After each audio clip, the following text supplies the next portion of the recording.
여러분 반갑습니다. 건강하게 잘 지내셨어요? 태풍이 지나갔는데요.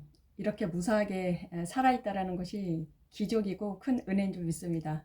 오늘도 하나님께 우리의 마음과 정성을 다해서 기쁨으로 예배 드렸으면 좋겠어요. 이 시간에 우리의 신앙 고백을 사도신경하심으로 하나님께 올려드리겠습니다. 나는 전능하신 아버지 하나님, 천지의 창조주를 믿습니다. 나는 그의 유일하신 아들, 우리 주 예수 그리스도를 믿습니다.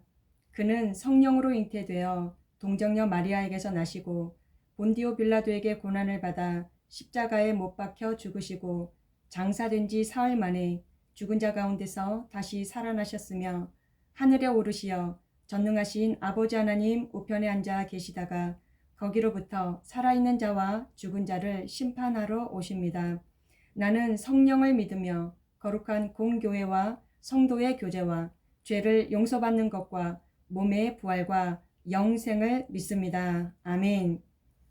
이 시간에 우리 하나님께서 주시는 말씀 함께 찾아서 읽겠습니다. 오늘은 창세기 이어서 33장 1절부터 4절 말씀이 되겠습니다. 창세기 33장 1절부터 4절입니다. 우리 자막을 함께 보시면서 천천히 읽도록 할게요. 야곱이 눈을 들어보니 에서가 400명의 장정을 거느리고 오고 있는지라 그의 자식들을 나누어 레아와 라헬과 두 여종에게 맡기고 여종들과 그들의 자식들은 앞에 두고 레아와 그의 자식들은 다음에 두고 라헬과 요셉은 그 뒤에 두고 자기는 그들 앞에서 나아가되 몸을 7번 땅에 굽히며 그의 형에게 에서에게 가까이 가니 에서가 달려와서 그를 맞이하여 안고 목을 어긋맞추어 그와 입맞추고 서로 오니라. 아멘. 무슨 장면인지 여러분 상상해 가시나요? 오늘 말씀에 큰 은혜가 임할 줄 믿습니다. 우리 말씀 받기 전에 우리 말씀 고백 큰 소리로 믿음을 가지고 외치도록 할게요. 주의 말씀은 내 인생의 빛입니다. 주의 말씀은 내 삶을 변화시킵니다. 나는 하나님의 사랑받는 자녀입니다. 나는 축복의 통로입니다. 오늘도 주의 말씀에 내 마음의 문을 엽니다. 말씀하여 주옵소서. 듣고 깨닫고 말씀대로 살겠습니다. 아멘. 씩씩하게 아멘 하셨죠? 우리 만영이가 그리고 여러 친구들이 한 목소리로 아멘 할 때 하나님께서 굉장히 기뻐하실 것 같아요. 오늘 말씀이 정말 우리에게 깨달아져서 그대로 말씀대로 따라갈 때, 순종할 때 놀라운 기적을 체험하게 될 줄 믿습니다. 우리 오늘 말씀의 제목은요. 에서와 화해하는 야곱입니다. 무엇을 했다고요? 화해를 했어요. 두 사람이. 참 기대가 되죠? 오늘 말씀 가운데 하나님을 만나는 놀라운 시간 되실 줄 믿습니다. 목사님이 잘 알고 지내는 어떤 집사님에게 올해 6살이 되는 아주 예쁜 딸이 있어요. 다윤이라고 하는 친구가.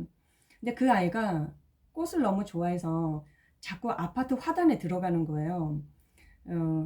이런 거 있죠. 이 준비를 살짝 했는데 어때요? 예쁘죠? 그러니까 이 꽃을 그냥 보고 지나칠 수가 없잖아요. 그래서 그 6살짜리 다윤이도 이렇게 가까이 가서 이렇게 향기도 맡고 싶고 이렇게 만지고 싶었던 거예요.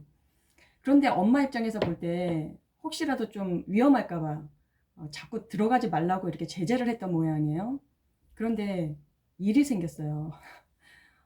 지지난주 정도 됐을까? 우리 아이가 그 화단에 또 들어가게 되었는데 모기에 물렸던 모양이에요. 그런데 가볍게 그냥 이렇게 물린 정도가 아니라 사진을 찍어서 보내오셨던데 뭐 무슨 말벌에 쏘인 것처럼 여름옷이 얇잖아요. 이 얼굴과 이 팔과 다리에 너무 많이 물려서 이게 무슨 벌겋게 복숭아가 무슨 좀 상한 것처럼 그렇게 부어 있더라고요. 퉁퉁 부어 있었어요.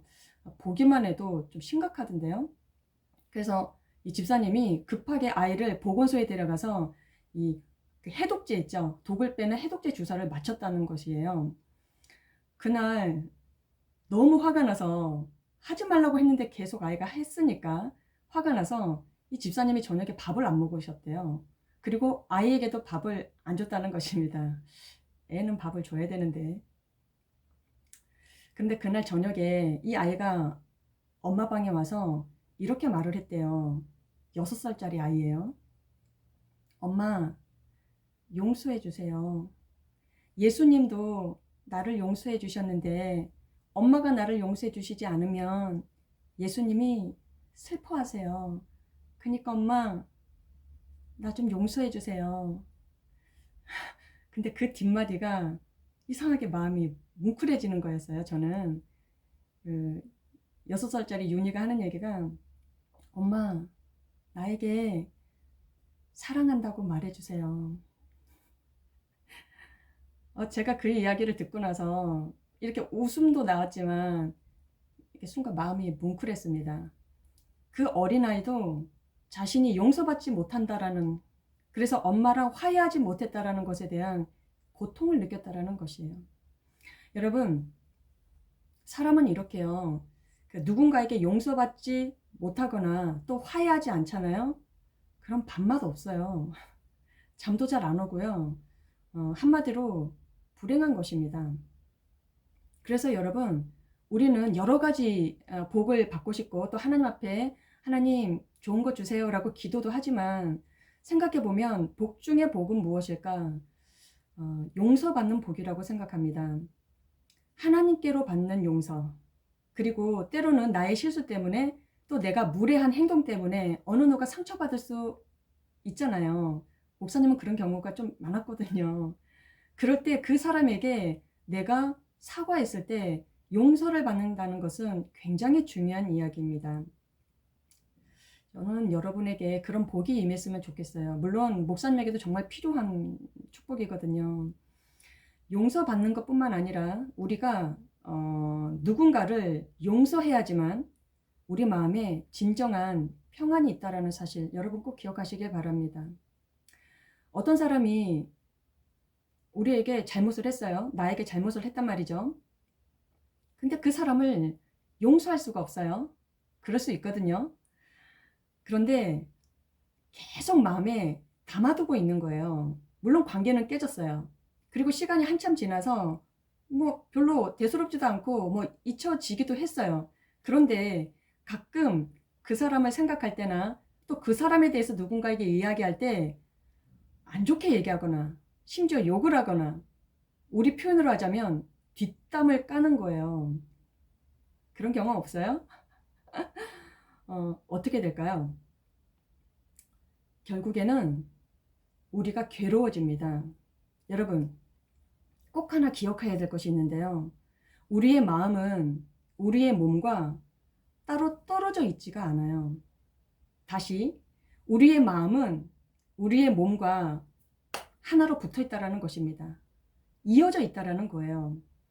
자, 우리가 누군가를 용서하지 않는다는 것은 우리 마음이 지금 병들었다는 증거예요. 여러분 인정합시다. 건강한 마음이 아니라는 거예요.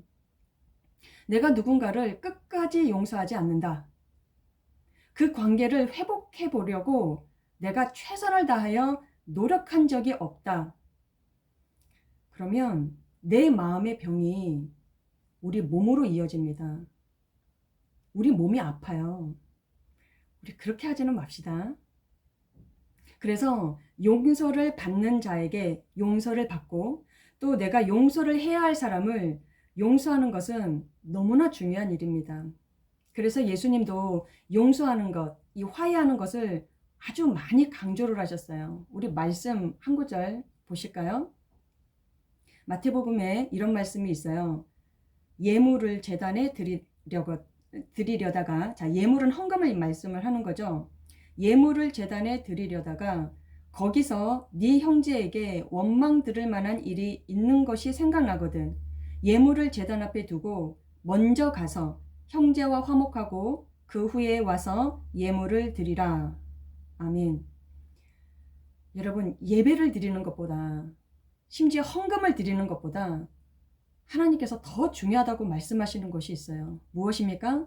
우리가 서로 화해하는 거예요.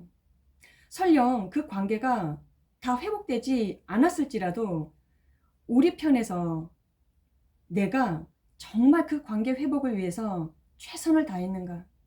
화목해지려고, 화해하려고 나는 진심을 다해서 사과한 적이 있었는가? 그 태도는 하나님이 알고 계시죠. 보고 계셨다라는 거예요. 사실 오늘 말씀은요, 저에게도 너무나 부담되는 설교예요. 기도 얼마나 많이 했는지 몰라요. 이 설교 준비하면서. 용서하는 것이 그렇게 쉬운 일도 아니고요. 또 용서를 구하고 용서받는다는 것이 결코 쉬운 일이 아니더라고요. 여러분 중에는 혹시나 아니 뭐 나는 뭐 친구 관계, 뭐 인간관계에 별 문제 없어. 뭐 그런 적도 없어. 라고 이야기하는 친구들이 있을지도 모르겠습니다.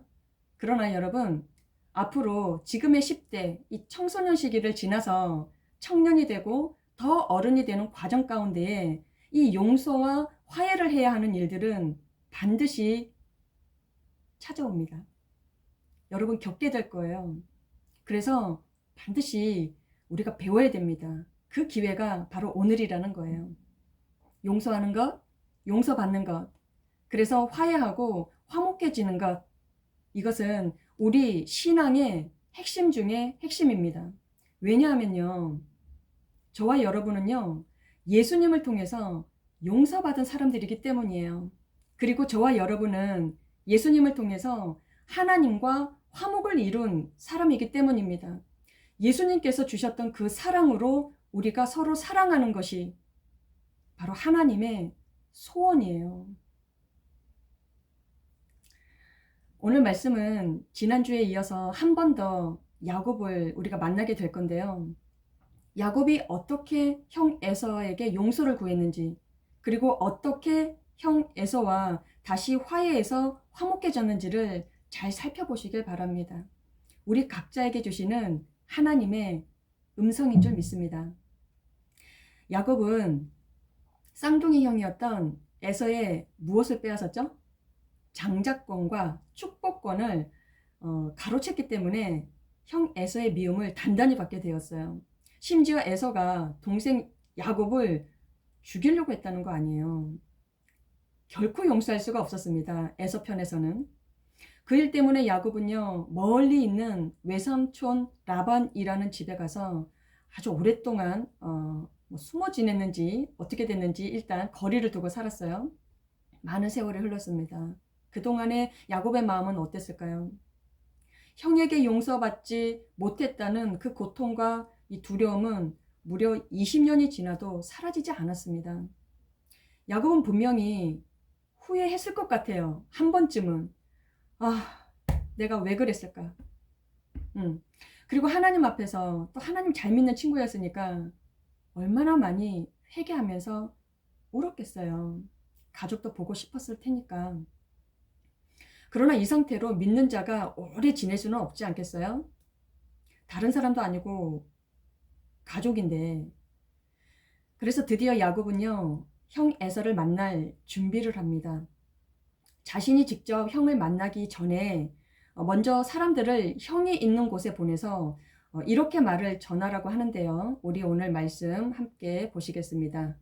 그들에게 명령하여 이르되 너희는 내 주 에서에게 이같이 말하라. 주의 종 야곱이 이같이 말하기를 내가 라반과 함께 거류하며 지금까지 머물러 있었사오며 내게 소와 나귀와 양떼와 노비가 있으므로 사람을 보내어 내 주께 알리고 내 주께 은혜 받기를 원하나이다 하라 하였더니 라고 했다는 거예요. 여기에서 아주 중요한 말이 나오는데요.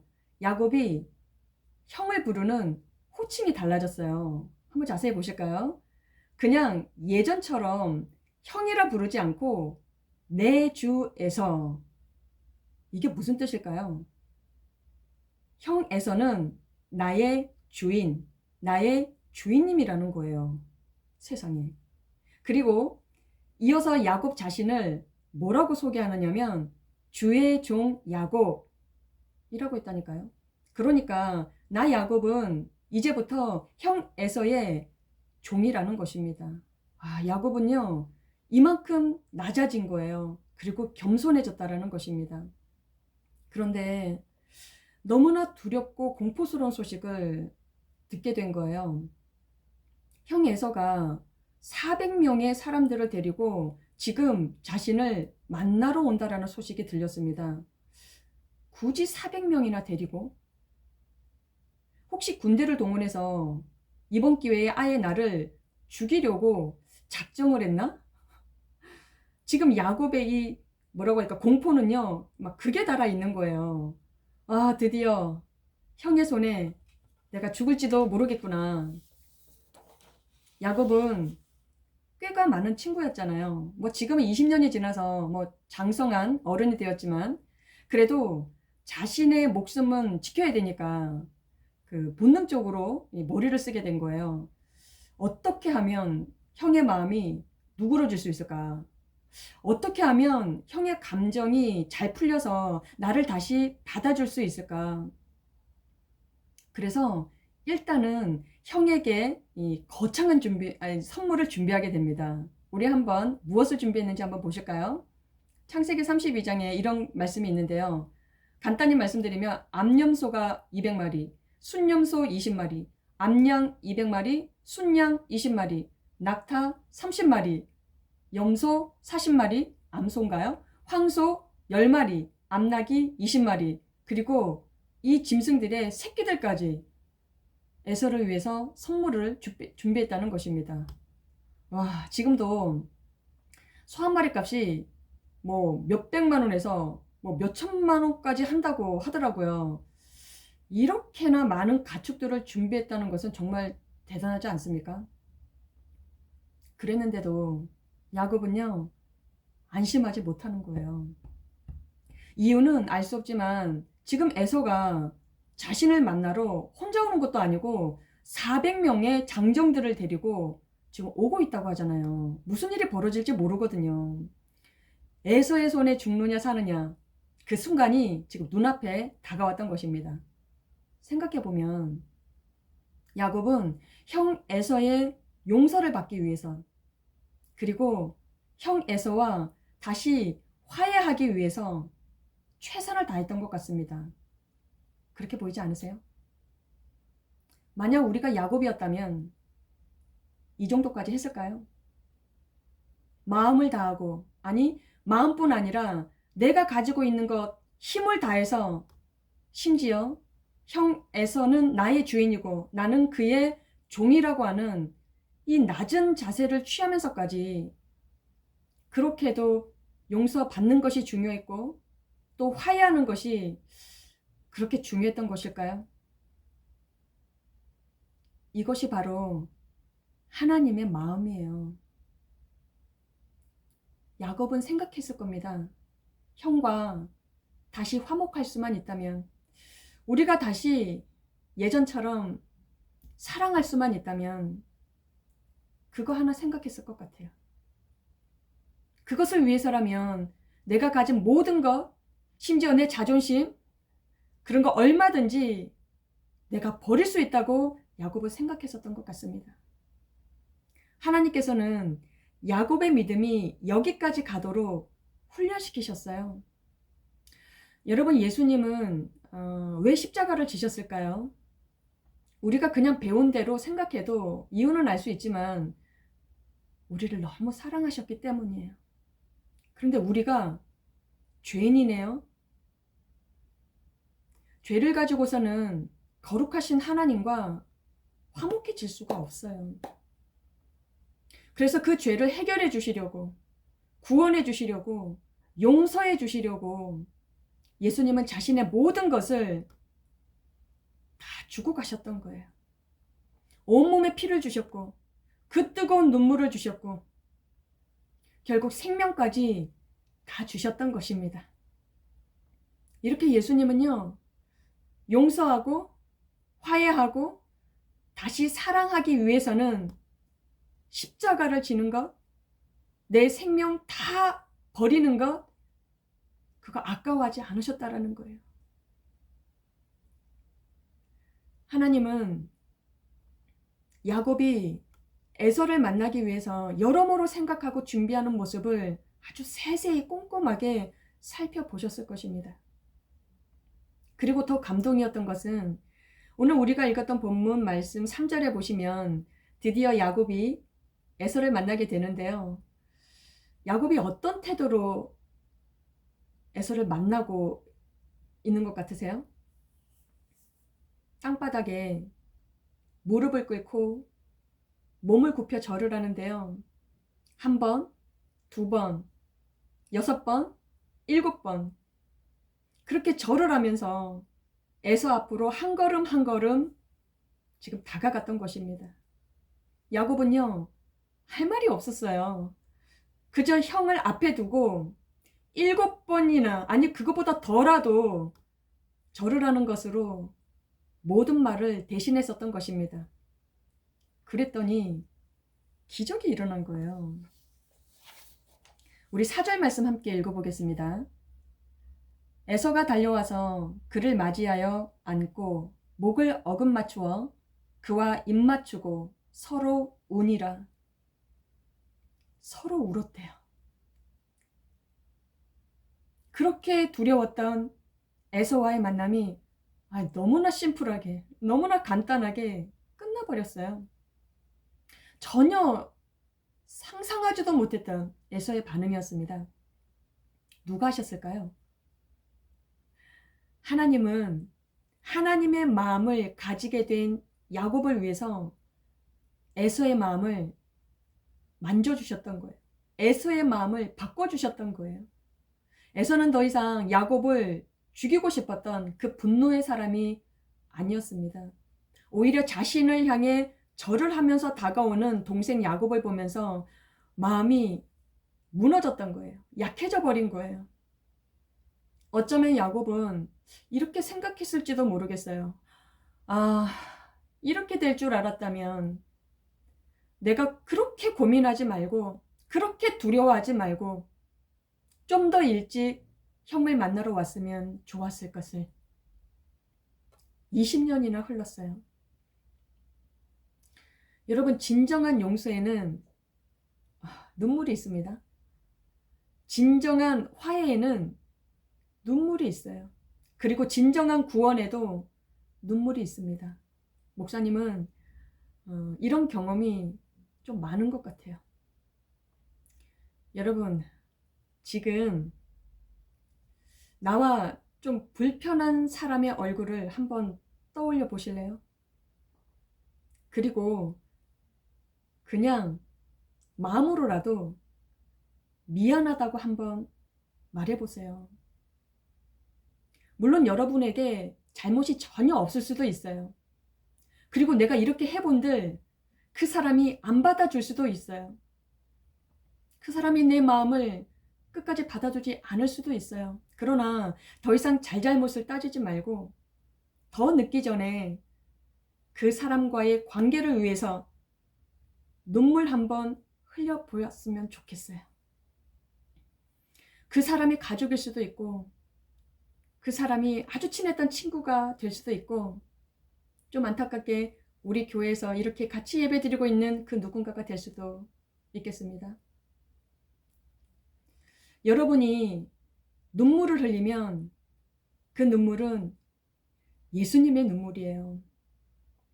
예수님은 우리가 서로 사랑하지 못할 때 슬픔으로 눈물을 흘리시고 우리가 서로 사랑할 때, 우리가 서로 화목할 때 기쁨으로 눈물을 흘리시는 분이세요.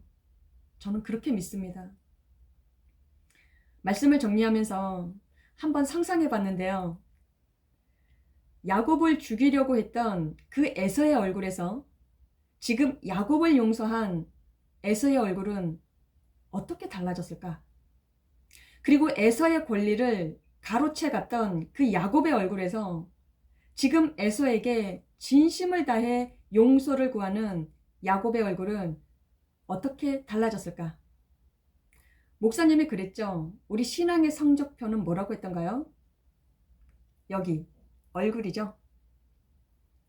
우리 영혼이 평안할 때, 우리가 용서하고 용서받고 또 화해하고 화목할 때 우리의 얼굴은 빛나는 것입니다.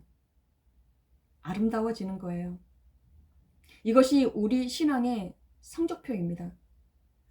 이것이 은혜 받은 사람들의 얼굴이고요. 용서를 경험하고 화해한 사람들의 얼굴인 줄 믿습니다. 야곱은 자신의 하나님을 만났습니다. 그리고 그 하나님의 인도하심을 겸손히 받기 시작했어요. 용서하라는 그 말씀, 화해하라는 그 말씀, 그리고 다시 사랑하라고 하는 그 말씀을 순종하며 하나하나 따라갔던 것입니다. 저는 여러분 모두가 여러분의 하나님을 만나시길 축복합니다. 그리고 야곱과 에서가 오늘과 같은 아름다운 모습을 보여주었던 것처럼 우리 또한 서로 용서하면서 화해하는 기쁨을 맛보길 간절히 축복합니다. 그래서 우리가 다시 만날 때, 우리가 교회든 그 어느 곳에서든 우리가 다시 대면하게 될 때 우리 안에 하나님의 기쁨으로 충만해서 지금보다 더 샤인한 얼굴빛으로 만나게 되길 간절히 축복합니다. 기도하시겠습니다. 고맙고 감사하신 하나님 아버지, 우리가 죄인이 되어서 하나님을 아버지라 부를 수 없을 때 예수님께서 당신의 피로 우리의 모든 죄를 씻어주시고 용서해 주시고 구원해 시켜 주셔서 우리가 이렇게 예배자로 축복의 사람으로 살게 해주셔서 감사합니다. 하나님께서 우리에게 원하시는 것, 그 마지막 계명, 그 마지막 소원은 우리가 서로 사랑하는 것이라고 하셨는데 우리의 마음 가운데 그 어떠한 사람에게 우리 마음을 열지 못하고 다가서지 못하고 손잡지 못하는 그 대상이 있다면 하나님 우리에게 용기를 주시고 우리의 관계가 회복될 수 있는 큰 은혜를 경험하게 하여 주시옵소서. 먼저 우리 각자가 받은 상처들이 있습니다. 위로하여 주시고 평안을 주셔서 나와 아픔을 같이 갖고 있었던 그 대상에게도 그러한 은혜와 축복을 허락해 주시길 원합니다. 하나님, 코로나로 인하여 우리가 대면하지 못함으로 우리 마음이 더 삭막해질까 봐 두렵습니다. 또한 사춘기로 어려워하고 있는 친구들도 있습니다. 집에만 있어서 답답함으로 정말 내 마음이 더 눌려있는 친구들이 있을지도 모르겠습니다. 이럴 때 우리가 믿음을 가지고 하나님 말씀에 순종함으로 먼저 연락하고 사랑을 전하는 우리 사랑하는 모든 친구들과 선생님들 될 수 있도록 축복하여 주시옵소서. 그렇게 하실 우리 주님께 감사드리며 이 모든 말씀 우리 가운데 사랑이 충만해져서 용기를 내어 화해하고자 먼저 손을 내밀기로 작정하여 그 은혜를 주실 우리 주 예수 그리스도 이름으로 감사하며 기도드립니다. 아멘.